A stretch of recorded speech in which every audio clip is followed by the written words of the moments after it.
tells us entails that you must believe in evolution, right? Sometimes those are conflated together. That's a separate issue.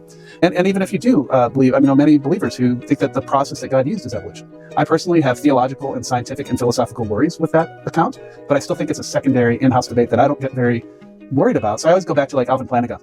Last thing I'll say on this, he wrote this book called Where the Conflict Really Lies, right? And I think he's the narrative that we're told is that the conflict is between Christianity and evolution, and you can't have both. Right. He says, no, that's not the conflict. Like, if that's how God did it, fine, we shouldn't be anxious about that, right? He says where the conflict really lies is between science and naturalism, right? Because given what naturalism is, it's really hard to make sense of the kind of thing that we do in science. And I think that kind of posturing is probably most helpful when we think about this, right? Of course, God has given us scripture and God has given us the book of nature. And so our job as faithful followers of Christ is to do the best we can in humility to bring these two into concord, and then to realize that our interpretations aren't what's divine